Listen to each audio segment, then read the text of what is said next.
My name is Idit Klein, and I am the President and CEO of Keshet. I am so glad to be here with you tonight. We are living in such intense times, times of immense sorrow and outrage, and times of celebration and triumph, like yesterday's unexpected Supreme Court historic decision. What's clear to me every day is how much work we have ahead of us, how much work we have to do to bring about the world as it should be, which is exactly what we're here to talk about tonight. Before we launch into that project together, let me share a few bits of Zoom housekeeping news with you. First, the presentation will be recorded, but based on the format that we're using, a video of you and your name will not be visible. We invite you to ask questions throughout the time that we have together. You can use the Q&A function at the bottom of your screen, or you can use the chat feature. We'll also be placing various links that are referenced by the speakers throughout the evening in the chat bar as well. So it's now really my pleasure to welcome to the Zoom stage the writer and activist Adam Eli. Adam Eli is a community organizer, an activist, and a writer in New York City. He is the founder of Voices For, a nonviolent direct action activist group that is committed to advancing LGBTQIAA+ liberation. Adam was included in Out Magazine's list of 100 most influential queer people, and he has over 80,000 followers across his social media platforms. Adam Eli's first book, The New Queer Conscience, was just released on June 2nd, which is amazing. Mazal Tov, Adam. Welcome to Keshet. Welcome to joining us this evening. Adam, so happy that you're here. Hi. So wanted to start by asking you, tell us a bit about what inspired you to write this book and to write it in the way that you did, which is really weaving together aspects of your Jewish identity and your philosophy and perspectives about queer activism. You can hear me. Okay, great. So we're having some issues with the camera. The camera will come on in a second, but I love this question. And the truth is that writing the book this way actually was not my idea. I was approached by Penguin with this idea, telling me that they were going to have sort of small little activist books. And they told me that they wanted my thesis to be Queer People Anywhere are responsible for queer people everywhere at the intersection of Judaism. And I was really proud that they had so clearly identified what I had been trying to say, primarily through Instagram. And so I think that, or I hope that I was living my life in a way that just was putting forth that message so much so that someone saw it and asked me to expand on it in a formal way. Amazing. Thank you so much, Adam. So your book is called The New Queer Conscience. And I was so struck by the refrain throughout your book, queer people anywhere must be responsible for queer people everywhere. And would love for you to just tell us a little bit more about kind of how you came to that slogan, manifesto type statement, and what about this historical moment that we're living in today feels new for queer people? So the first thing is that Queer People Anywhere are responsible for queer people everywhere has a really, really simple and really strong, clear root. It comes from the phrase in the Talmud, Kol Yisrael, Avirim Zeh Bazeh. I think that I'm guessing that a lot of people in this room already know what that means. But I will say it again, just in case. It means that all of the people of Israel are responsible for each other.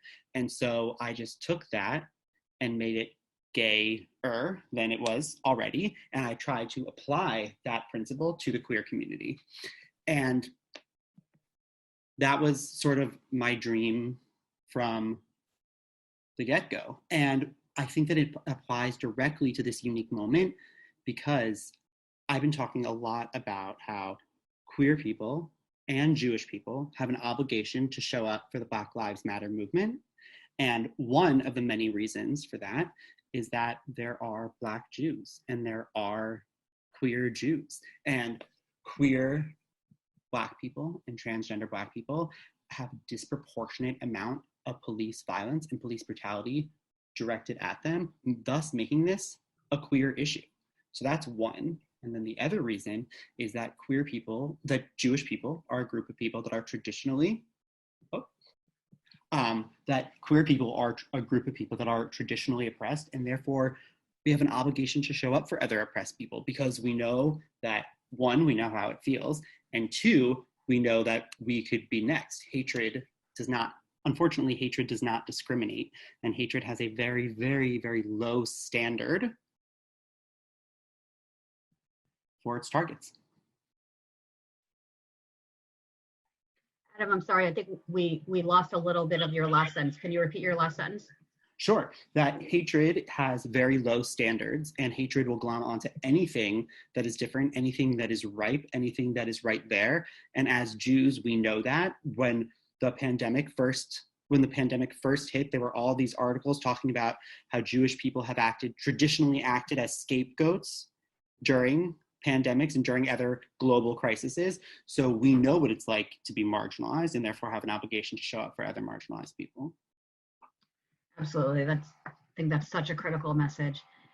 So switching topics a bit, in your book, you talk about kind of growing up, always hearing about, there you are. Now we can see you. That's much better. All right. In your book, you talk about growing up, always hearing about famous Jews, like all of the Jews who've won Nobel Prizes, or the Jews who've done all sorts of other wonderful things. And you note very rightly that, very few queer folks grow up with any kind of queer education or knowledge of who are our queer heroes. As you may know, Keshet has a poster series of LGBTQ Jewish heroes where we feature, among others, Harvey Milk, Rabbi Sandra Lawson, Leslie Newman, Baruch Koach Frazier, and a few others. So I'd love to hear who are the kind of queer Jewish heroes who most inspire you, and how have they impacted your activism? Idit, I think this is such a great question, and I'm so glad that you asked. And I want to bring this back to the Black Lives Matter movement, which I think we'll be doing all night, which I think everyone has been doing. And so I just saw on my friend's Instagram that she posted a poster that said, like, it was very old. It looked sort of like it came from the 80s, and it said, list of Black people that invented stuff, and then it has like all the names of Black people and all the things they invented. And she noted that she had, in every single classroom that she was in, and always in her home, there was a list like that hanging up. And I thought that that was so beautiful and so cool. And she was expressing gratitude for that. And so while that happened in my Jewish identity, it did not happen in my queer identity. And I talk about in the book, like, how many times can I be told that Sandy Koufax did not play in the World Series because it was Yom Kippur? Like, I must have heard that 1,000 times. And so my queer Jewish heroes, my first queer Jewish hero is a man by the name of Howard Ashman. He wrote all of the music to Beauty and the Beast and The Little Mermaid. And he was queer and Jewish, and he won 2 Oscars, but he died of AIDS before he could win the Oscar for Beauty and the Beast. And so when there's a lot of Jewish music, obviously, but when I listen to Howard Ashman's music, I really feel like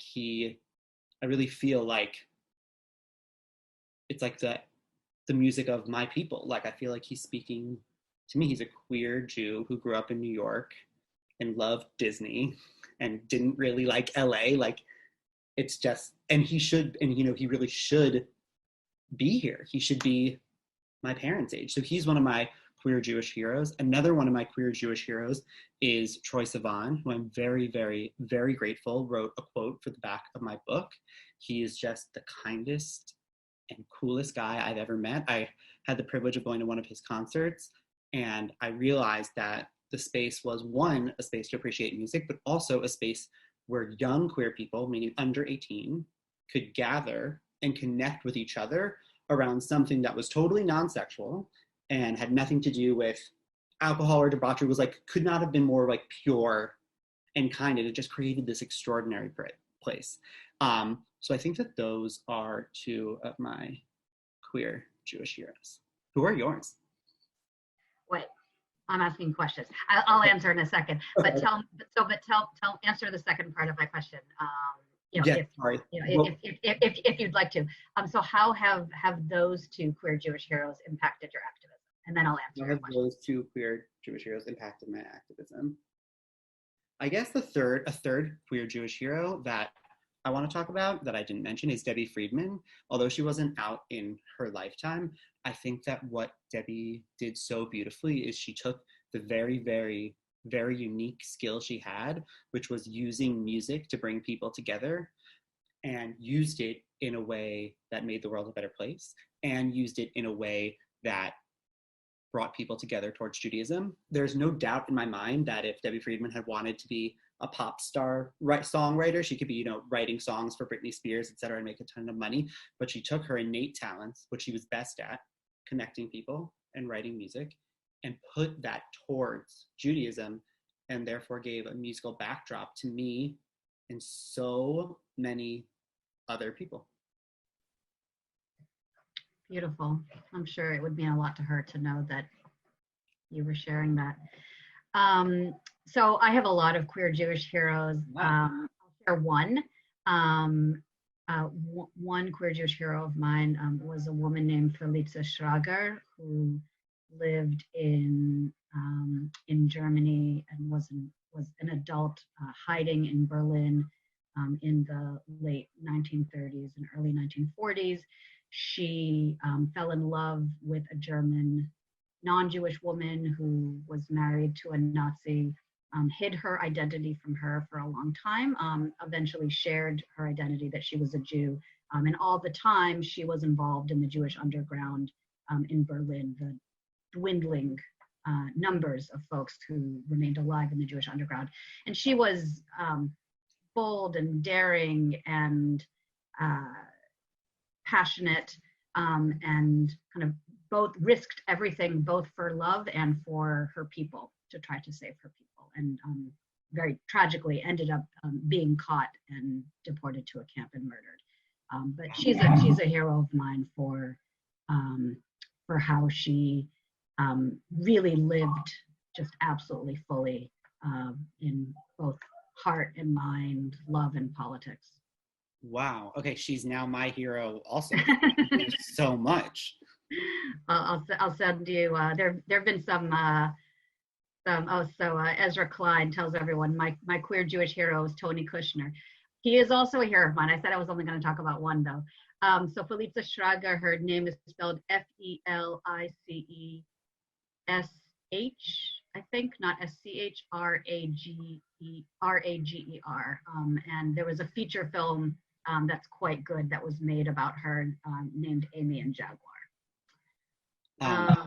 I want to quickly shout out to Iz and Ezra. Tony Kushner is definitely one of my queer Jewish heroes. I saw him on the street and recognized him, and he made eye contact with me and was like, please don't say hi to me. And I was like, okay, and ran away. And I also love Leslie Feinberg. I have Stone Butch Blues and Angels in America and A Bright Room Called Day, all somewhere over here in this bookshelf. Also, I love Joshua Rush also. I feel like we could have this conversation for the rest of the night. We should have an evening that is only about queer Jewish heroes. Yeah, queer Jewish hero, Jewish geography. Exactly. Definitely not gotten enough attention throughout history or contemporary life.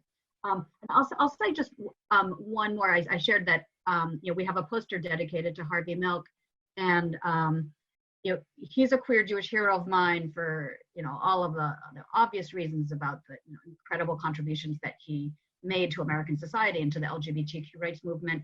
And he was a gay man who had a very deep Jewish identity, and I think it is due to anti-Semitism that his Jewishness has not been more celebrated in LGBTQ culture. And so that's something that I like to point out. Harvey Milk as a queer Jewish hero. I didn't know that he was Jewish for so long, until I graduated from college. I didn't know he was Jewish. Yeah, many people don't. In Lillian Faderman's biography of Harvey Milk, she that came out a couple of years ago, she speaks She unearthed a lot of really great material from early journal entries of his and letters he wrote about the impact of his Jewish identity on his activism. So now we have a third webinar that we'll do another time. Yes. So going back to you. So you referenced before your involvement in the Black Lives Matter movement and how central that is to your sense of the moral emergency that we are living in today, and your responsibility, as a queer person and as an American. Can you speak to your thinking around what the fight against white supremacy has taught you about what it means to be queer and Jewish in America today? What it has taught you about how and to what we are responsible as queer Jews? That is another great question. And I think the answer is it's taught me a few things. The first, it taught me something that I did not want to learn, which is that I learned that, sometimes there's so much hate online and I'm like, who's listening to this? And I asked myself that every day to the point where I realized that, if you're speaking somewhat coherently and in a hateful way, you're always going to have an audience. Like, hate always has an audience, drama always has an audience. There's always someone who wants to push their problems off onto someone else. And the other thing that I learned, and I especially learned this around the devastating and absurd conversation that is currently going on around J.K. Rowling and her horrible comments about transgender people, that it was made very, very clear to me that anytime you're denying someone who they are or expression, if someone is crying out and saying, this is who I am, and you're saying either we don't like that or you're not welcome here, that side always loses. And I think that that was a really powerful lesson for me to learn. And I think that I'm really, really grateful. Sorry, I forgot to shout out. I'm very, very, very grateful for the Jewish Museum for co-sponsoring this event. I love the Jewish Museum. They were some of the people that commissioned my first writing ever before I had really any followers on Instagram, and they believed me and let me do kind of whatever I wanted. And one of the things I wrote about for them is that queer people and Jewish people, we have a lot in common. We are both traditionally marginalized people. We both love Barbra Streisand and theater with strong female leads. And we both are here today despite extraordinary odds. And so I think as a queer Jew, you have a huge powerhouse of Jewish history, and you have a huge powerhouse of queer history all throttled behind you. Who better to fight white supremacists with than a queer Jew? And something else I want to mention is that sometimes I think it can be really difficult to tap into Jewish history because there's so much of it. Jewish history can be you looking at mosaics or menorahs carved in stone, whereas LGBT history, I'm not sure if anyone was there. If anyone was there, please comment that you were there at the Brooklyn Museum on Sunday, the March for Black Trans Lives. That moment was without question a historic moment. There had never been a trans protest that big. And as a queer person, you can make LGBT history all the time. I think we've made LGBT history 3 times this month. We had the historic ruling. Dubs, yes, you were there. So we had the historic ruling, right? We had what happened on Sunday, historic. And we had that massive Black Lives Matter rally at Stonewall. So I think that the juxtaposition of the two is really strong, but the accessibility of queer history and making queer history, if that's not, a fire under your butt to fight anti-Semitism, I don't know what it is. Well, fight white supremacy, I don't know what it is. And Dubs, I'm so glad you were there. Yeah, a lot of fire to spur, fighting and to help us hold on to hope. So I want to ask you one last question now, and I'm sure there will be more later from our many attendees. My question is, so in the book, you reflect on how queer folks who have privilege have an obligation to the language that used the language of redistributing that power to those with less. And you touched earlier this evening on kind of your own realization in terms of kind of your own privilege and your own responsibility. And so can you speak a bit more about how you came to understand your own privilege and what advice you have to offer for folks who are perhaps kind of earlier in that process of understanding their privilege and moving to become better allies?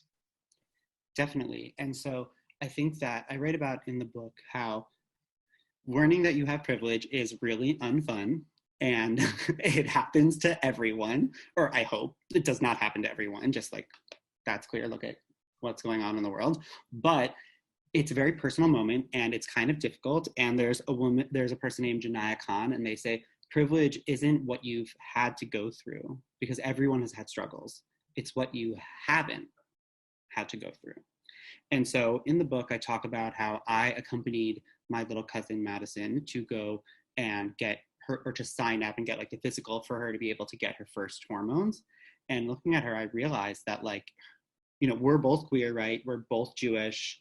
We have the same genetics, we share clothes, we share interests, we share friends, but her experience of queerness is totally different than mine. My experience of queerness doesn't call on me to alter my body or, you know, go to doctor's appointments without telling my parents. Like, it's just a totally different level that no matter how hard I try, I'm never going to be able to relate to.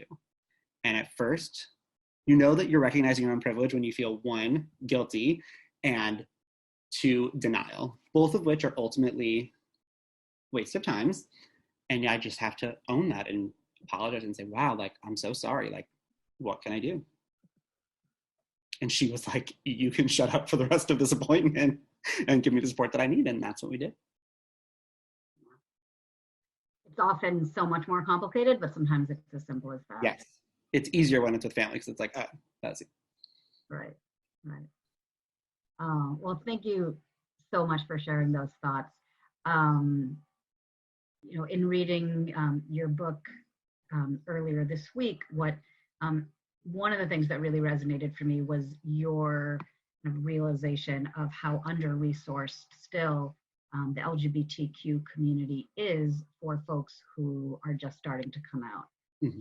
And that was a realization that we had at Keshet several years ago as well, in looking at the queer Jewish world and the lack of actual concrete resources for queer Jewish young people. And so at Keshet, we responded by launching programs for LGBTQ Jewish teens. We bring teens together in weekend retreats called Keshet Shabbatonim, which are spaces for queer Jewish teens and now young adults as well. I would say most fundamentally to be together and just be able to breathe and be able to be unself-consciously. It's places where LGBTQ young people establish important connections and learn and gain leadership skills to go back to their home communities ready to create change. I'm so pleased that we have 2 alumni of Keshet Shabbatonim here with us tonight to enter into conversation with you, Adam. They are Alex Bernstein and Gabrielle Zvi. So I invite them to introduce themselves, share their pronouns if they wish, and say a bit about their connection with Keshet, and then we'll turn it over to you, Adam, to pose some questions that you're hoping they'll respond to. Hi, my name is Alex. I use she, her pronouns. I am in New Rochelle, New York at the moment. I have been involved with Keshet since I was about 15. I went to my first Shabbaton when I went to my first Keshet Shabbaton, and since then I just kept going to Keshet Shabbatonim. I went to Shabbatonim all over the country, and it became really like a youth movement for me, like what USY and BBYO and the organizations like that are for my peers.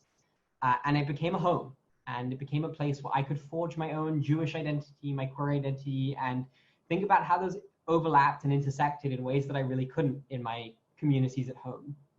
And now that I'm in college studying Jewish studies at the Jewish Theological Seminary, I think I can really safely say that Keshet was the organization that defined my Judaism and how I think about my Jewish life today and responsibility. Hello. I don't know if I'm on video. Hi, my name is Gabrielle Zui, and I use she and her pronouns. I'm currently an incoming human rights major at Columbia University. So I guess we'll be like at the same place, which will be really cool. But yeah, I found Keshet through my involvement in USY, which is one of those Jewish youth groups. And right at the beginning of my very first Shabbaton, I absolutely just fell in love with it. I knew I'd have to come back and plan and lead a session, which I ended up doing. And yeah, at this point, my activism takes the form of songwriting and performing, running these pages called DC Teens Action, serving on the Human Rights Commission of Rockville, which is the city where I live, and working with 0 Hour for climate justice. And a really big part of what led up to my involvement in all of these things and being able to be appointed to a position on my city's government when I was like 18 was all of the advocacy kind of training and the just being in a community of advocates and self-advocates in Keshet Shabbatonim. Okay, that's amazing. And the two of you are incredible. And so this is what I'm gonna do. I have one question, I have two questions for both of you, and then one question for each of you. But I'm gonna tell you what the last question is beforehand, so that way you can think about it. And which is, and folks that are watching also, you can think about it and maybe write the answers in if you want, is what as queer youth or Jewish youth or queer Jewish youth do you wish that people around you and people that are older than you understood better? Like, if you could say anything to the world as a queer youth or as a Jewish youth or as both, what would you say? Okay, so that's what I'm gonna ask you at the end. But right now I'm gonna ask you, oh my God, hi. Like, how are you? Everything is so intense and so crazy. Like, how are you doing? How are you feeling? What's happening? Gabby, do you want to go first? Because you're already up. Oh. Alex, yeah. I think, I had to finish my first year of college early, but, I think what I'm trying to do is to view this as an opportunity. I wish I could be in Manhattan, probably going out and protesting and, doing with my friends. But I think now is also a time to kind of think of ways of being allies that aren't being out on the front lines and protesting. And also, I'm working, I'm taking classes, and I'm really enjoying life in general. So as much as one can in this situation. That was a great, very hopeful and upbeat answer. Gabrielle? So I actually, my father immigrated here from Brazil, and I was spending the last semester living at my grandmother's house in Brazil, and I ended up coming home early due to COVID. So it's a whole different situation than I was expecting to be in, like everyone else. But I've been really involved in the Black Lives Matter movement, especially lately. And as someone who's like chronically ill and immunocompromised and stuff, I haven't been able to get out to protests and things. So I've really been dedicating most of my time these past few weeks to my DC Teens Action pages, where I've kind of, I've been compiling detailed information for all the protests in the DC area of Maryland, Virginia, everything, creating like city-based group chats so everyone can coordinate rides and form little communities and everything. And it's kind of been a really big source for energy for me, because I feel like I finally, not that it took too long, but I finally found the way that I, in my like immunocompromised position, can really contribute and be a part of the movement right now. I think that's so beautiful and so cool. And we were organizing for the big big march, and I have a friend who said, oh, can you help us do tech? Because he's like kind of like the elusive, like hot gay nerd. They're hard to find, but they exist.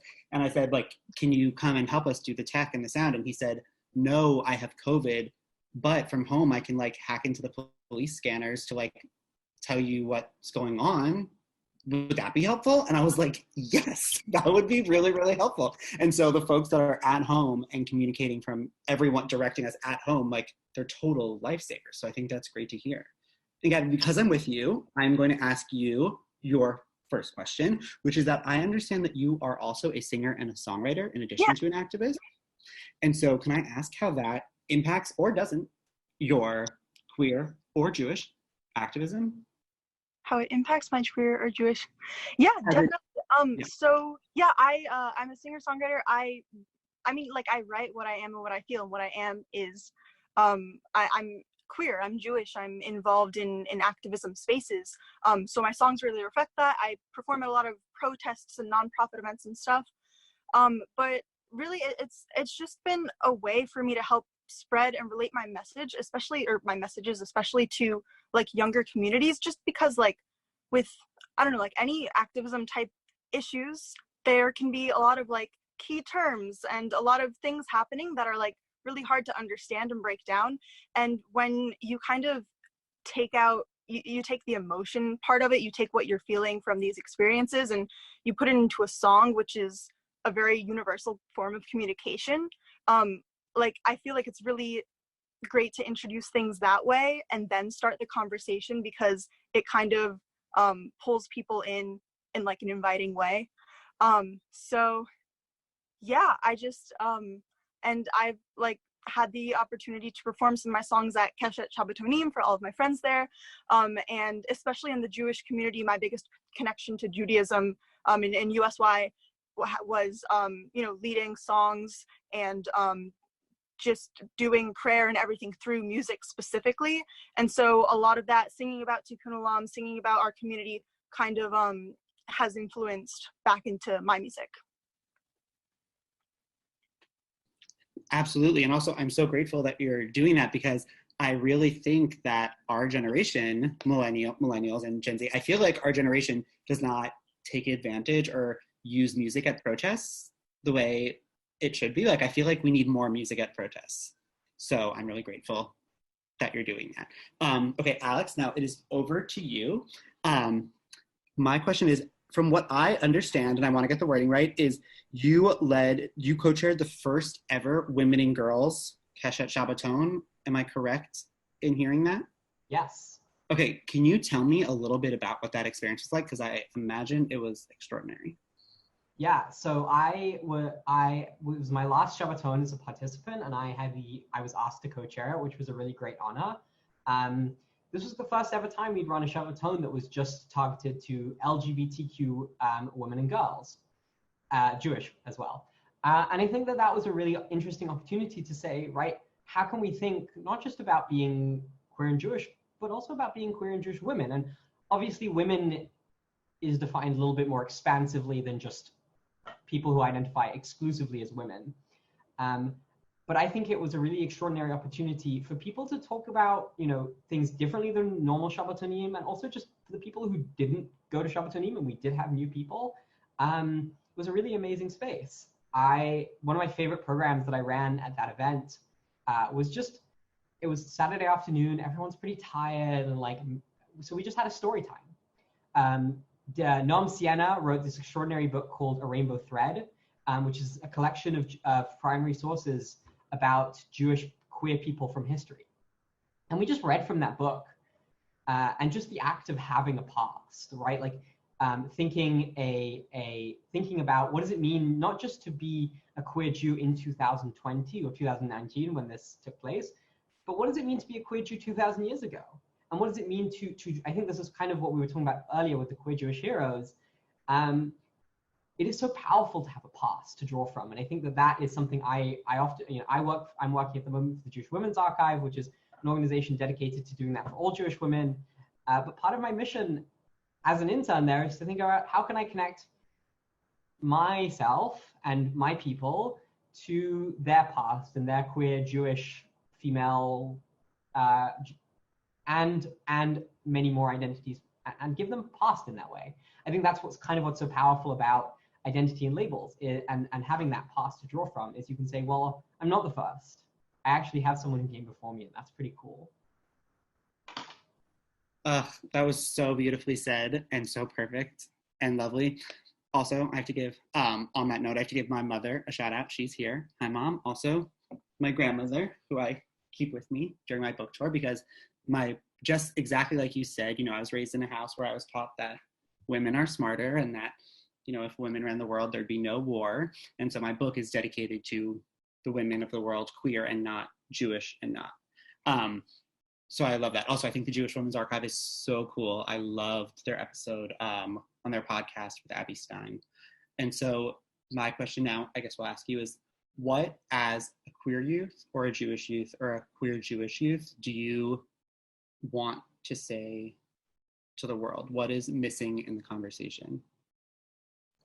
I think one thing I think people we're really struggling with at the moment, and this is maybe not directed to the whole world, but my world, is how do we deal with questions of things that are painful, right?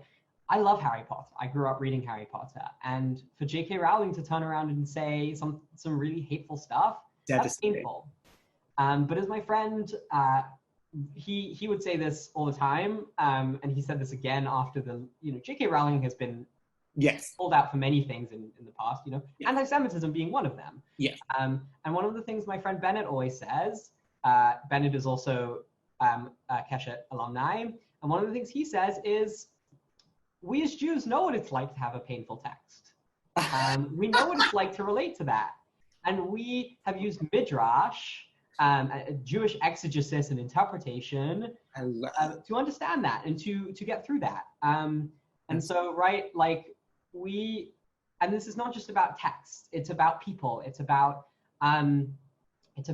society in general, right? We are all struggling to relate to painful things in history. And I think one of the things that I find most valuable is not to pretend that those painful things aren't there.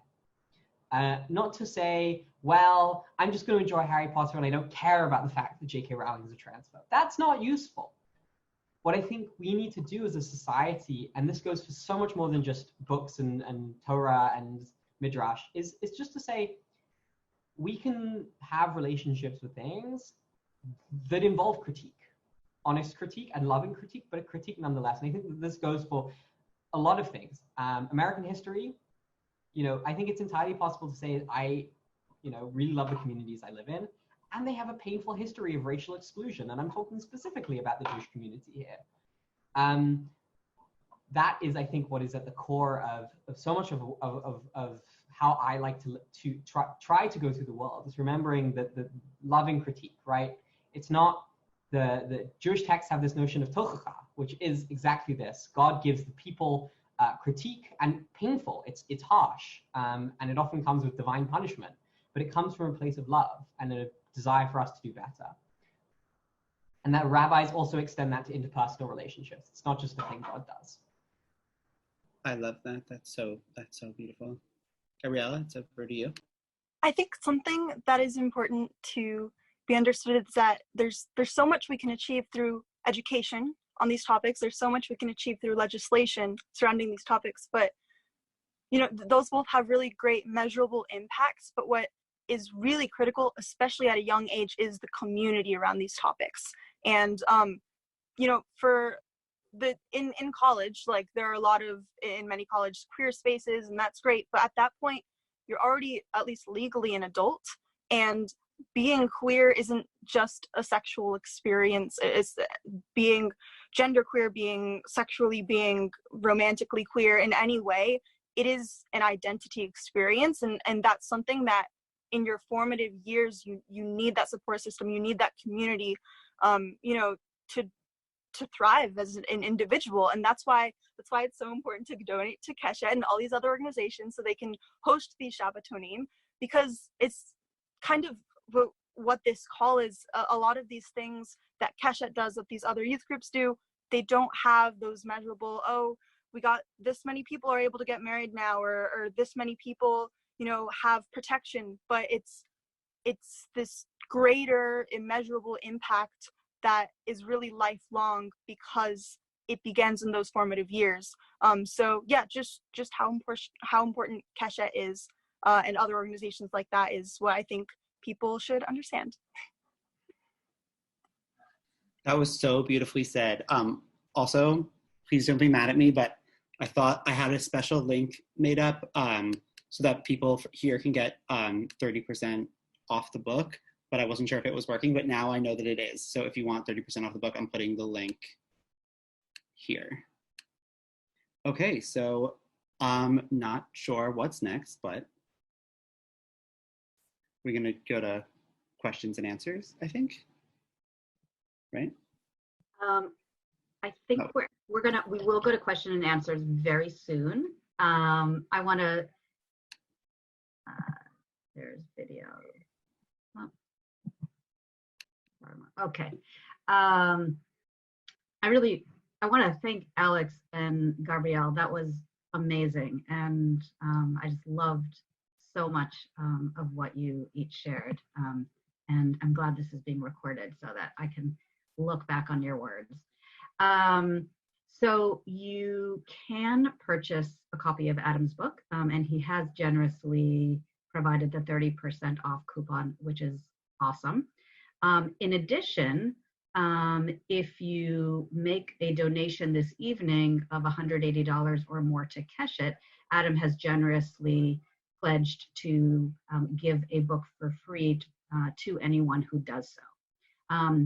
So whether you make a gift of $180 or $18,000, you will get a copy of The New Queer Conscience sent to you. And a video of me saying thank you so much and stuff, if you want it. Awesome, and a video of Adam Eli as well. Next, you'll be marketing Adam Eli doing your voicemail like the NPR guy. I want to say just a word about kind of how and why your gift matters, and why you should know that whether you give $18 or $18,000 to Keshet, your gift is making a difference today and tomorrow. We've talked a lot this evening about Keshet Shabbatonim, which are one of our major programs. And of course, these programs are generally in-person programs. And needless to say, we have not been able to hold any of these programs since the onset of the pandemic. What we have done instead is move our in-person programming into the online realm and created a whole online world for LGBTQ Jewish teens to meet one another, to connect, to find support. And in the cases of some teens, really to have the only spaces in their lives where they can honestly be themselves, where they can be fully supported, and where they can feel seen. At every Shabbaton, and I'm sure Alex and Gabrielle would attest to this, at every Shabbaton we have kids who come whose parents don't know that they're at an LGBTQ gathering. In some cases, it's because the kids are closeted. In other cases, it's because their parents are hostile and not supportive of their identities. So those kids are all at home, just as we all are. And they are dealing with the isolation that we're all experiencing, except for them, there's an additional exacerbated layer of isolation and vulnerability of being at home in a place where you fundamentally cannot feel at home.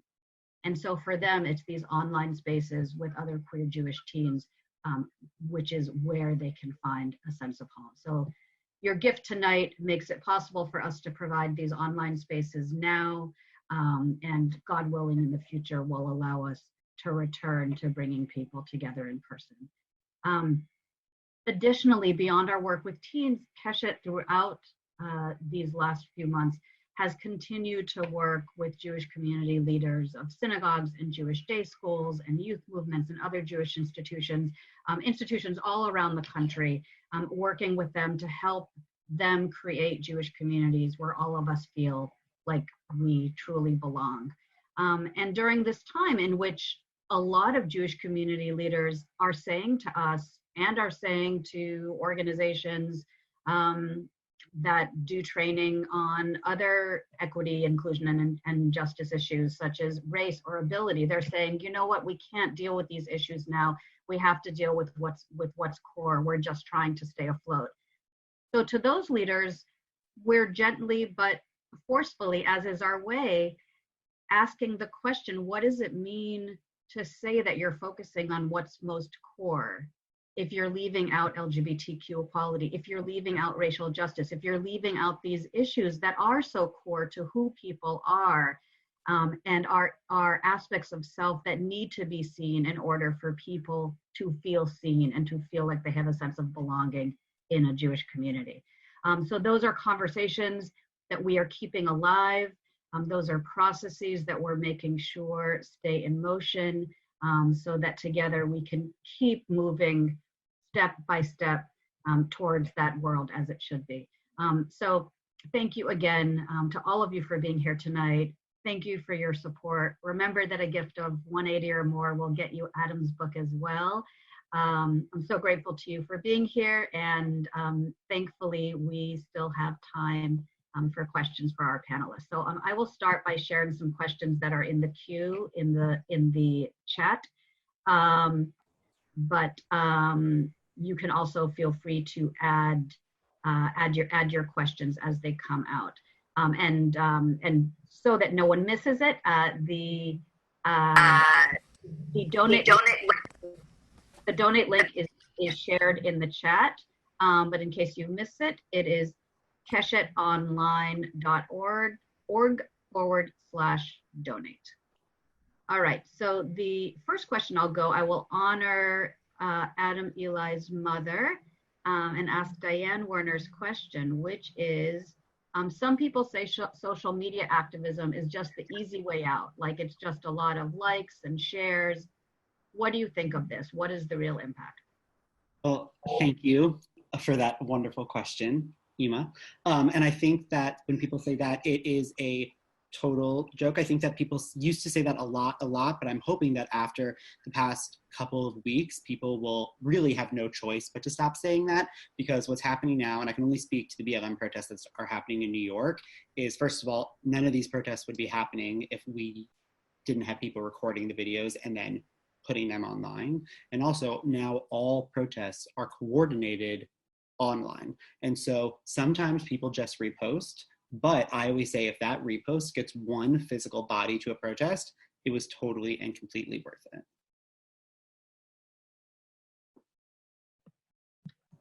I think just jumping off of that, you know, I think one of the questions, I mean, I think social media activism is a lot about just the fact that you're showing support and numbers, even if, you know, it does a lot of the same things as a physical protest. It's obviously not effective, but I think that it does a lot of the same kind of showing solidarity and showing numbers. And also, listen, it's a great way of sharing resources for donation.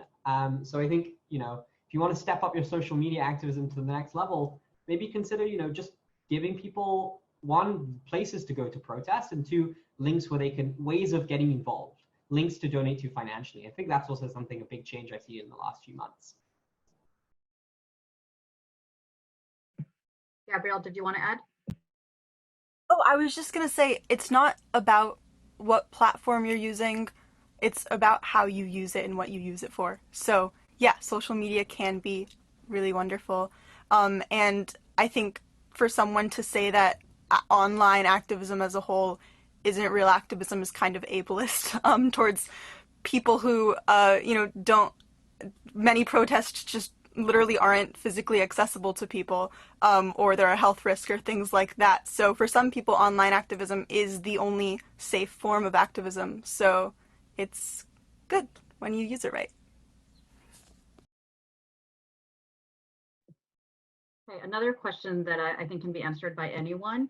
As a queer Jew, I find it troubling when people talk majority over minority and aren't very open to learning new things, either about Jewish culture or queer culture. The insensitive folks who aren't really willing to learn, when will they learn? If that makes any sense. Thoughts? Yeah, so first of all, I think that's really true. And I think that can be really difficult both in the Jewish community and in the queer community. And something that I have been doing recently, or been doing my absolute best to do, is very, when I find myself in those situations, I usually depart quietly. I'm not great at negotiating. I'm not great at disagreeing with people. what I tend to do is I hope that to create I'm trying to think of the best way to say it. If someone is not open to what you're saying and you've talked it out and you really feel like you're right, for example, if someone is saying, J.K. Rowling really has a point and that, maybe it is bad for women if trans people exist, that is not something that you have to deal with. That's not something that you have to honor. That's not something that you have to, it's not on you to protect them. It's not on you to, educate them, but rather there are so many different types of ways to be queer, and there are so many different types of ways to be Jewish, and I promise that there are people out there for you in both ways. If that makes sense. Perhaps not my most eloquent, but I think I got it across. I think that's really important. But I think there's also I think it's easy to despair, because I think most of the people we see arguing about things are pretty set in their opinions, right? You're not going to go on a Facebook page and have a big argument with someone if you don't have an opinion. But what I think is also really valuable is thinking that actually a lot of people don't know what to think or are willing to change their mind, right? I'm going to slightly embarrass my parents here, but not be too specific. We were having conversations about an issue, and I changed their minds on it. I think part of what I think is my responsibility as a queer Jew in Jewish spaces, as a white Jew in Jewish spaces, is that to kind of push people a little bit. And it's not comfortable and it's hard work, but to push institutions to change, because institutions need pushing. And I think this is a huge part of the important work that Keshet does is, giving the organizations the training and resources they need to really help support queer Jewish people. And I think that applies to a lot of social issues and to a lot of injustices in our society. And that's what I think your role as an ally is within a community, is to push your community to do better. And so that means sometimes having one-on-one conversations, and that sometimes means going to leaders and saying, hey, could we do this? And often you can't change the mind of the person who you're addressing directly, but there's almost always going to be either a closeted kid who's elsewhere in the room or someone who's reading through that comment thread or whatever that feels seen and heard and advocated for because of what you said. So even if you can't change the mind of the person you're talking to, there's always some sort of audience, almost always, and you can either change their minds or, help them feel protected or seen.